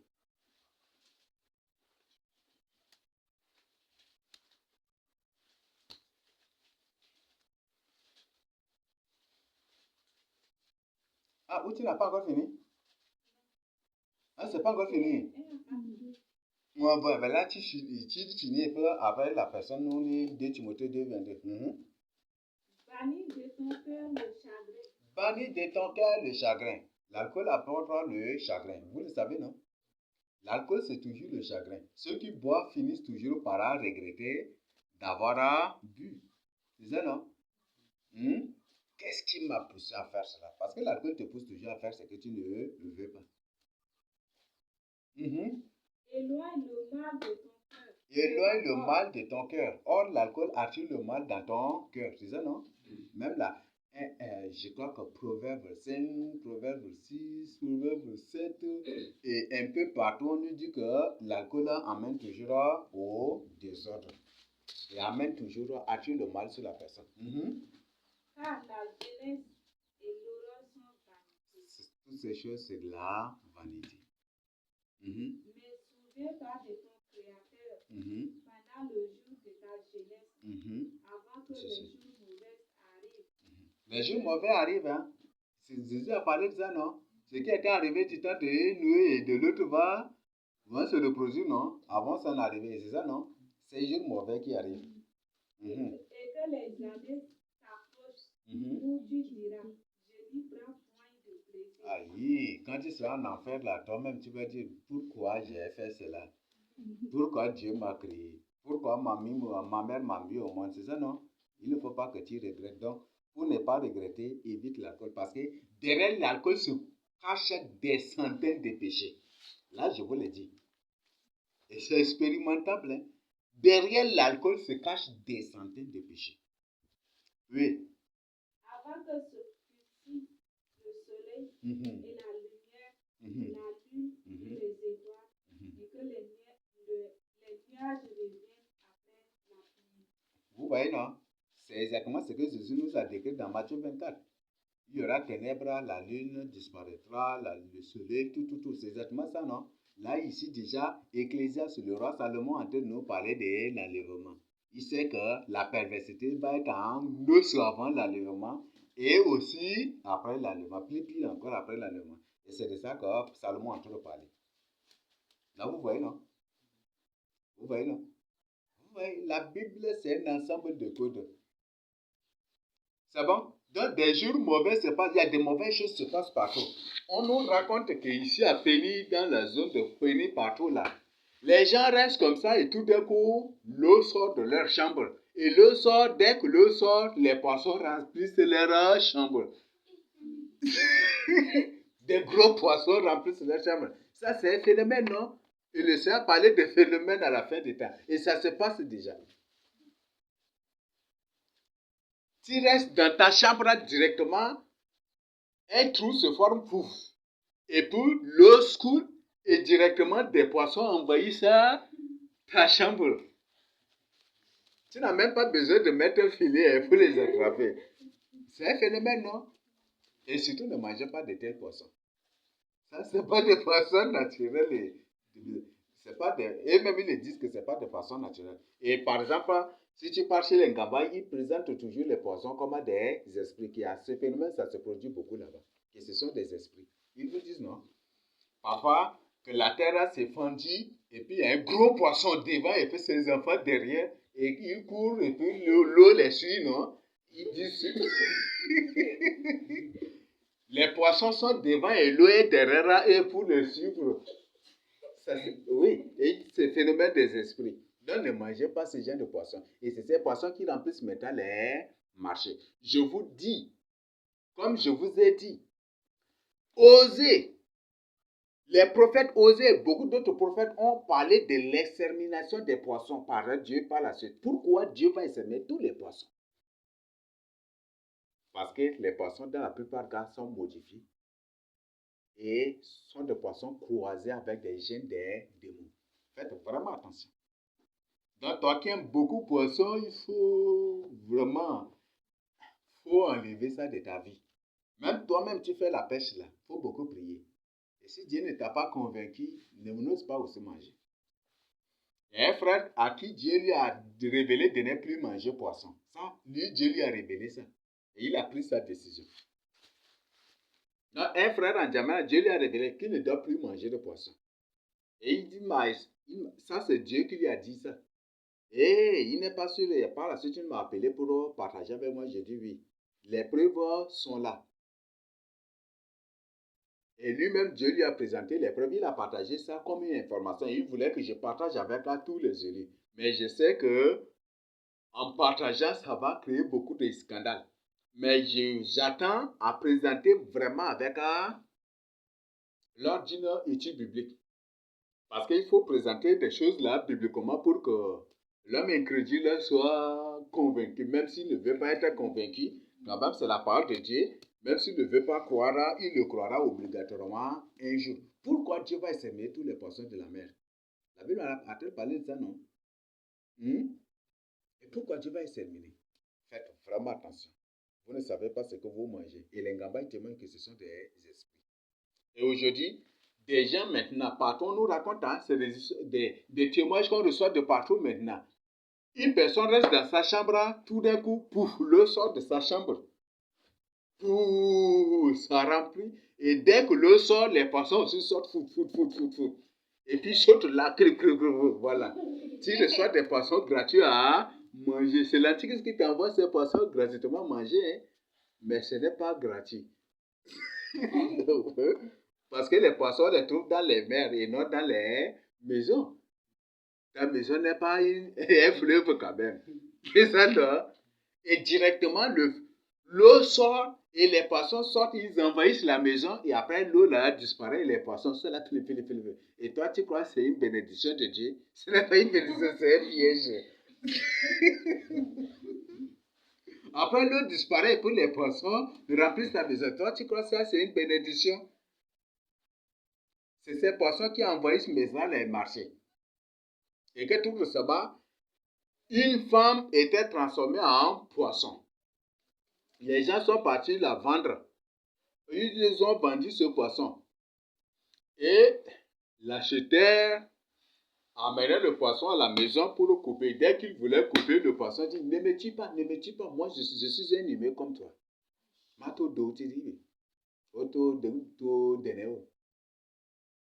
Ne me tue pas, je suis un humain comme toi. Ne me tue pas. Il dit, mais quoi? Là, la personne veut fuir. Il dit, non, ne fuis pas. Je vais t'expliquer quelque chose. Là, la personne lui a posé la question. Pourquoi on t'a transformé en poisson? Il dit, c'est à cause de sa gentillesse. Faites attention, vous les femmes. Sa gentillesse, faites attention. Aujourd'hui, les hommes sont féroces sexuellement. Un homme veut obligatoirement te coucher avec toi. Pourquoi il veut obligatoirement coucher avec toi? Pourquoi une femme veut obligatoirement coucher avec toi? À cause de ça qu'elle est transformée en poisson. Et elle a avoué, elle a présenté tout, et juste après le poisson est mort aussi. Si c'est toi là, tu vas sanctifier ou non, tu vas manger le poisson là, non? Hein? Là, à Moundou, il y a des gens à Moundou qui nous disent qu'ils peuvent manger ça par la foi. On a trouvé des extras enfants de Dieu qui nous disent, qui nous ont dit qu'ils vont manger ça. Que c'est un humain, mais ce n'est pas un humain, c'est un poisson, donc ils vont manger seulement. Vous voyez ça? On est rempli des démons. C'est pourquoi la Bible dit, n'imite pas le mal, mais imite plutôt le bien. C'est ça, non? N'imitez pas ceux qui font ces choses-là. Parce que ces gens, leur nourriture, c'est la poussière. Et l'homme est tiré de la poussière. Donc l'homme est aussi poussière. Et ces gens, Dieu les a maudits à manger de la poussière. En d'autres termes, à manger l'homme. Ce qui fait qu'ils tiennent toujours ce langage en disant qu'ils peuvent sanctifier. Vous pouvez sanctifier et manger. Et ce sont des reptiliens. Mais toi, tu n'es pas du tout un reptilien. Donc, ce qu'il faut retenir. Et ce sont des démons. Mais toi, tu n'es pas du tout un démon. Ne mange pas. Ne mange pas du tout ces choses-là. Même les sorciers, avant de manger une personne, ils la transforment en un animal d'abord. C'est ça, non? Donc, si tu manges ces choses, toi et le sorcier, est-ce qu'il y a une différence? Il n'y a aucune différence, non? Donc, si le jour où le sorcier te trouve, il dit, bonjour mon pote, mon ami là. Vous lui dites, oui, mon vrai ami, c'est bon, non? Ah, donc, il ne faut pas dire feu, ça, c'est ceci. Il ne faut pas oser le dire. Il ne faut même pas oser le dire ça. C'est bon? Voilà. Donc, c'est que vous devez savoir. Donc, ne vous faites point du tout prendre dans le piège des faux enseignements, des enseignements des reptiliens, des enseignements des hommes animaux. La Bible les appelle des hommes animaux. C'est ça, non? Des animaux, des enseignements des hommes prédateurs. Et les prédateurs, ce sont ces gens-là. Ils mangent tout. Donc, c'est ça. Ne vous faites point du tout prendre dans ce genre de pièges. Tu connais très bien que tu es dans la vérité. Tu n'es même pas obligé d'aller suivre des enseignements des hommes animaux. Donc, c'est ce qu'il faut retenir. Merci. Et il ne faut même pas le faire. Parce que ces hommes animaux, quand ils publient les enseignements, ils font des incantations. Il y a un mystère, si Dieu le permet, je partagerai avec vous. Vous là qui téléchargez les enseignements, qui laissez dans vos téléphones. Si l'enseignement de la personne que vous téléchargez, si c'est l'enseignement d'un démon, C'est par ton téléphone qui va apparaître dans ta chambre pour t'attaquer. Moi, j'ai été victime de ça.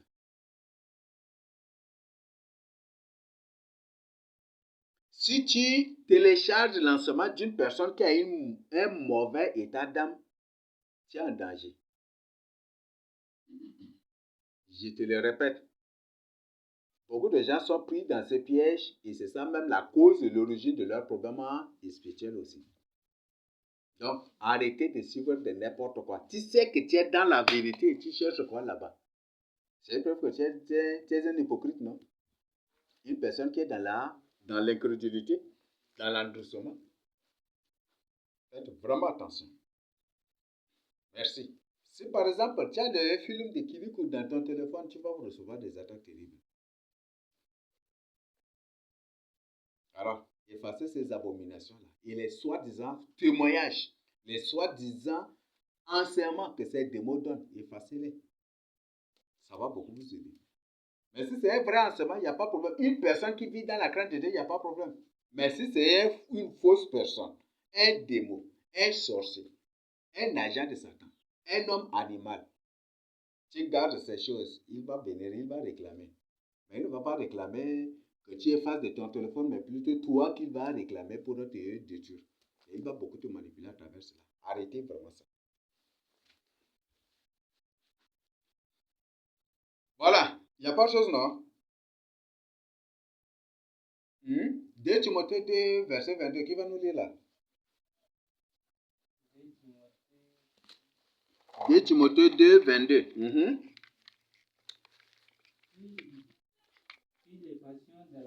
Fuis les passions de la jeunesse. Recherche la justice. La justice. La foi, c'est la crainte de Dieu. C'est l'obéissance à la parole de Dieu. La charité. La paix. Avec ceux qui évoquent le Seigneur d'un cœur pur. C'est ça, non? La charité n'existe pas chez ceux qui boivent. Vrai ou faux?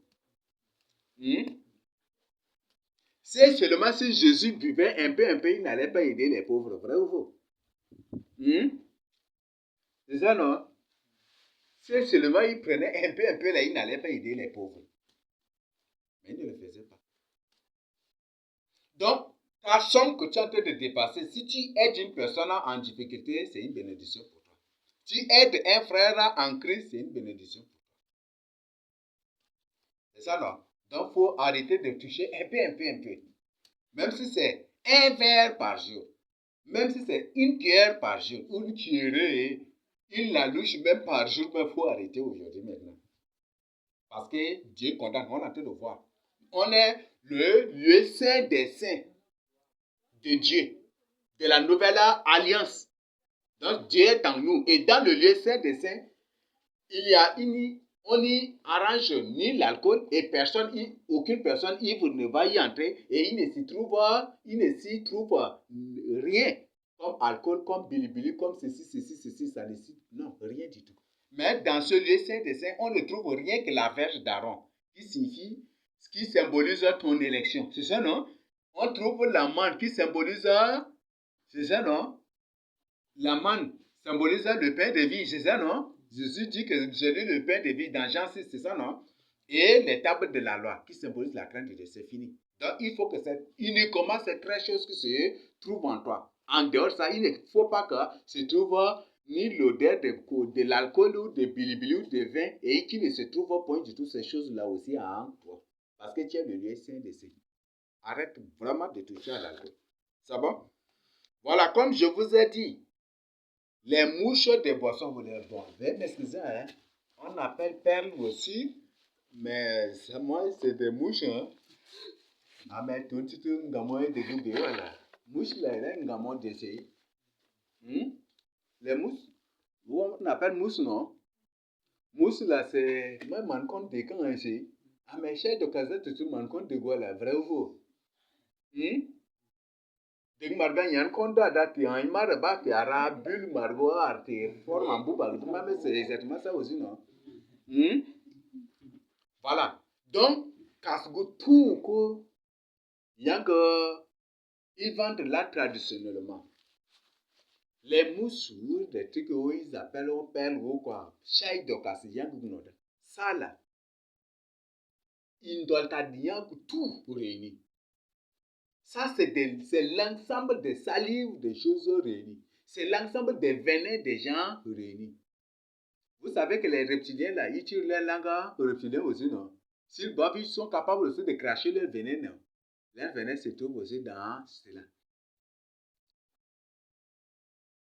Kemshai kasa inga, yango konkargo kuri kutuno, mantakargi kutuno. Ainga, yango kafargo kuri kutuno, ukongu dutu, c'est ça, non? Ainga mantakinjago kuri kutuno. Enga manta kanargo kutuno, c'est ça non?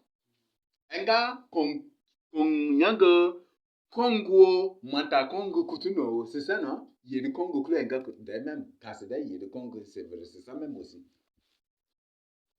Tu trouves tout là. Enga manta kumogu no, enga manta demogu no, enga manta magicien no, enga manta voyant no, manta marabout no, manta yang, c'est tout cela réuni. C'est ça qu'ils appellent un shaila. Chai bilbil, chai kal, chai kal, chai jala, il y a douma, il y a riri, il y a couchette, c'est la même chose. C'est par ça que la sorcellerie s'est répandue si facilement. Il y a même rien du temps. Le chat est devenu presque, la plupart des gens du chat sont devenus des sorciers comme ça. Des sorciers conscients et des sorciers inconscients. Et c'est par ça que les gens sont envoûtés. C'est à cause de ça que dès que tu goûtes seulement, ta vie déjà l'alcool. Tu auras toujours l'envie. Parce que dans ta ivrogne de cru, non, c'est ça, non? C'est ça, non? C'est très dangereux. Donc, condamner l'alcool, là déjà, ça là. Et ils disent, non, chaque cassida d'adito, mais il lave avec quoi? Il lave avec quoi? À tout le monde, alors, tout le monde que savon, alors.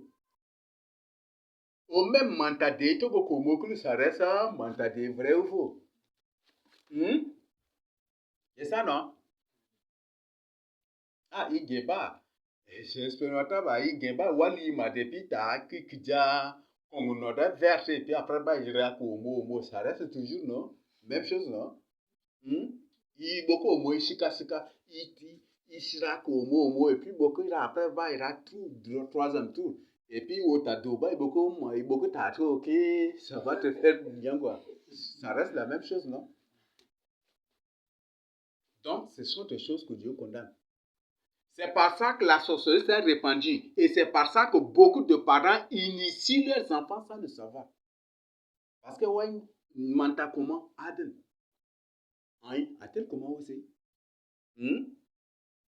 Manta comment démo madre Aden. Venez démo da irondo aussi. Il y a des les gens sont devenus méchants. Et la Bible dit, Daniel a dit qu'à la fin des temps, les gens seront plus méchants. C'est l'alcool qui a contribué. Et c'est l'alcool qui est là, le facteur de tout cela. Et aujourd'hui, l'alcool même, c'est déjà le signe du mal. Parce qu'une personne qui veut faire du mal, il boit d'abord. C'est ça, non? Une personne veut braquer, il boit d'abord. Une personne veut attaquer son voisin, il boit d'abord. Et quand le voisin l'attrape, après, ou peut-être à la brigade ou quelque part, il dit, bon, voisin, pardonne-moi, j'étais ivre, hein? Mais il sait très bien ce qu'il a fait. Mais il va dire que c'est si sous l'ivresse, c'est ça, non? Et voilà, c'est ça. Mais ça, c'est des actes prémédités, c'est ça, non? On appelle ça actes prémédités. Il prémédite cela. Et je crois que Joël 2 a dit, non, malheur à ceux qui sur leur couche méditent le mal, c'est ça, non? Et qui, le matin, au point du jour, s'ils ont l'occasion, ils profitent pour le verre, c'est ça, non? C'est exactement ce que ceux qui boivent l'alcool en font. Dans la nuit, s'ils décident de faire du mal, ils vont le mais je vais faire comment? Même si on m'attrape là, on ne va pas me faire du mal. Et que de je vais faire comment? Bon, il faut que je boive, c'est ça, non? Ils boivent. Même les parents aujourd'hui, pour taper leurs enfants, ils boivent d'abord afin d'avoir la force comme Jackie, c'est ça, non? C'est ça, non? C'est très dangereux. Dieu ne se trouve point du tout dans ces choses. C'est bon? Voilà, en conclusion, Dieu condamne l'alcool. Comme on vient de voir dans 1 Corinthiens 6, 19, Dieu condamne l'alcool. Et dans 1 Thessaloniciens 4, verset 3 à 4, la Bible est très claire. Dieu nous a point du tout appelé à l'impureté, mais plutôt à la sanctification. C'est ça, non? On est le lieu des saints des saints. Donc, dans ce lieu saint des saints, on n'y entre point du tout avec l'alcool, ni avec rien. Donc, c'est pour que ta vie, ton corps là, il ne faut point du tout faire entrer ni l'alcool, ni bilibili, ni 33, ni cochette, ni aucune boisson. Rien, ni aucune sucrerie dedans. Parce que le souverain sacrificateur, quand il entre, Jésus-Christ c'est notre souverain sacrificateur, non? C'est ça, non? Donc, Jésus-Christ veut entrer en toi là. Il ne faut pas qu'il trouve ces choses-là. Parce que quand il trouve ces choses-là, il dit abomination. Quand il va sortir, c'est la même chose que les sacrificateurs faisaient. Dès qu'un sacrificateur entre dans le lieu saint et il trouve une chose étrange à ce qu'il a ordonné, il crie abomination, il sort. C'est ça, non? Voilà. Donc là, faites vraiment attention. Ézéchiel 44, verset 21 est très clair. Nous sommes les sacrificateurs du Dieu vivant. 1 Pierre 2, verset 9 dit est clair que nous sommes un royaume des sacrificateurs. C'est ça, non? Hébreux 12, verset 14 nous dit quoi? Sans la sanctification, nous ne verrons le Seigneur Jésus. C'est ça, non? Hébreux 12, verset 14. Sans la sanctification. Rechercher la paix avec tout le monde. C'est ça, non? Est-ce que ceux qui boivent l'alcool, là, ici, recherchent la paix? Il n'y a pas la paix. C'est ça, non? Il n'y a pas la paix. Ceux qui boivent la ne recherchent point de la paix. C'est bon? Et Ésaïe 5, 20 à 22, je crois qu'on l'a déjà lu aussi, non? Est très clair. Malheur à ceux qui de bon matin se livrent à l'alcool. Je condamne tout cela. Maintenant, pour finir, qu'une personne nous lise Romains 12, verset 1 à 2, pour conclure. Romains 12, 1 à 2.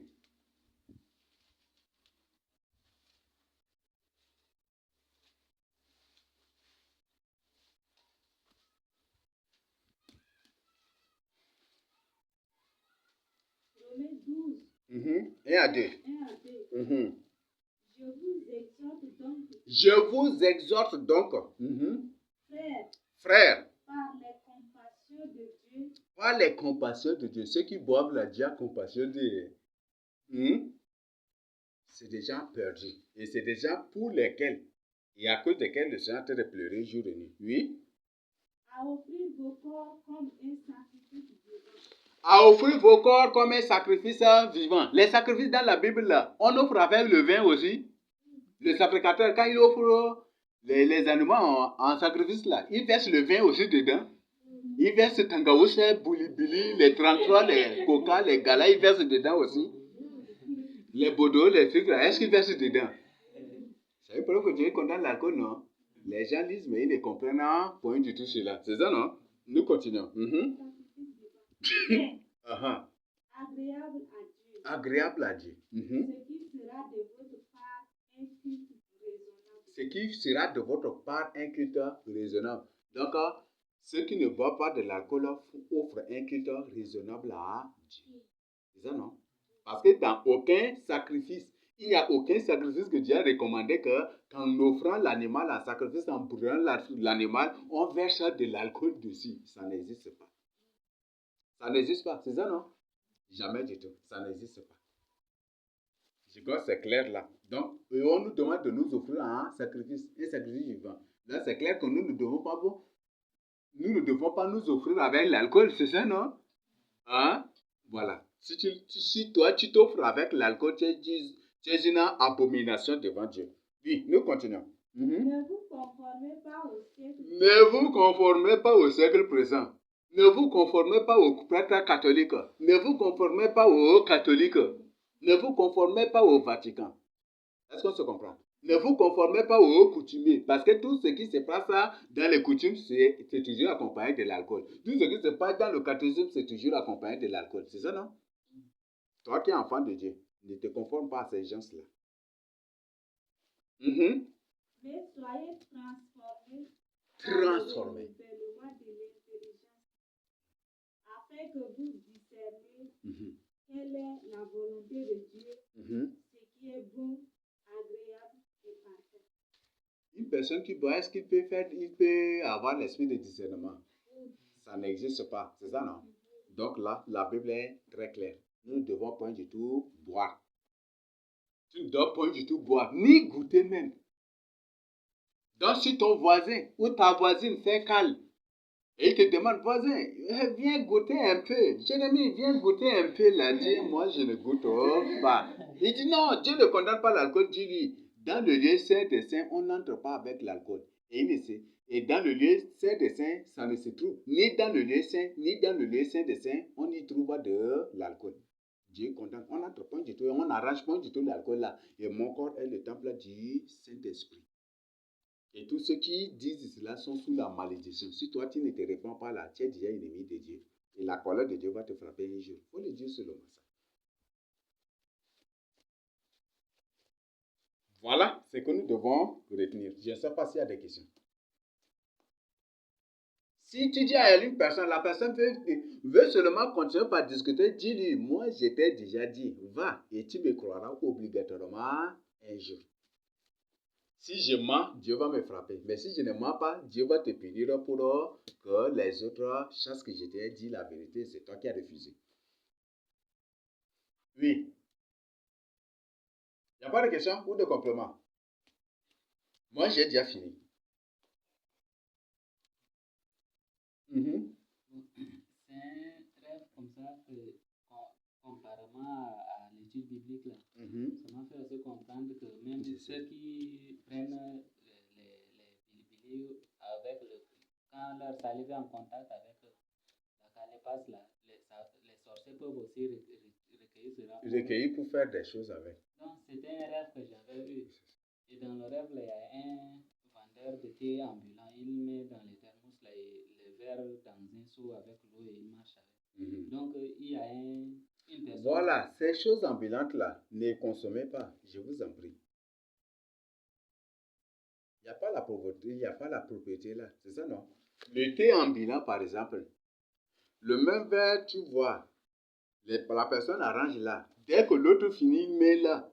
Et que dès que l'autre veut, il prend ça sous et puis il le sert avec. C'est ça, non?